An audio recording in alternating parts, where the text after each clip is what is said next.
I've never been to war.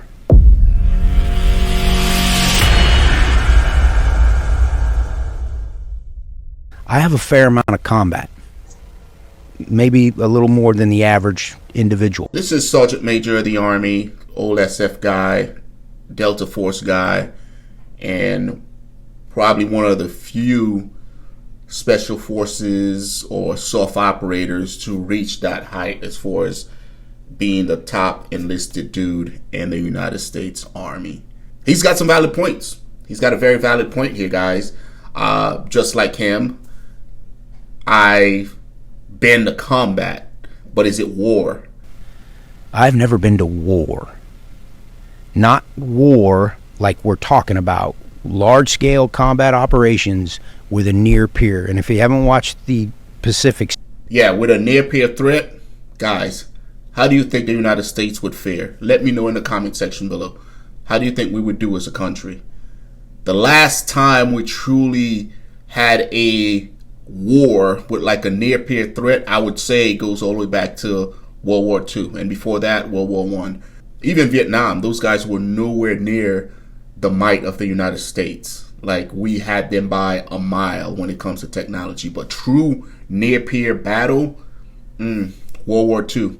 World War II, guys, definitely for sure. And I don't think we've seen the light of that since.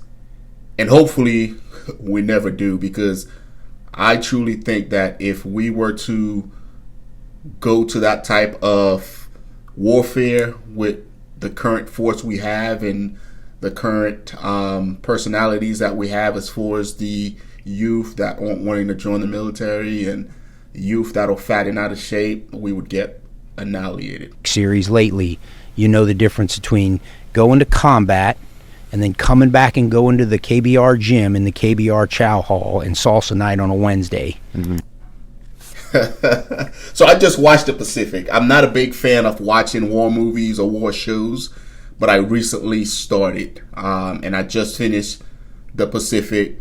Oh, dude, it was brutal. Looking at what those guys had to go through, and that TV show did a pretty accurate depiction of what those Marines had to go through. Dude, they were in the field like for days on end, right? There was no, you go out, hit a target, come back, and then you go to the boardwalk over at fucking CAF, Kandahar Airfield, and then you go to Salsa Night, right? You go to the clubs down there. Yeah, that's a thing, guys. If you haven't been to Afghanistan, like, that's a thing. Like, your big military bases, JAF, which is up in Jalalabad, BAF, Bagram Airfield, CAF, Kandahar Airfield, they're like mini Americas overseas. Like, there's people that their job is literally to deploy and never leave the base.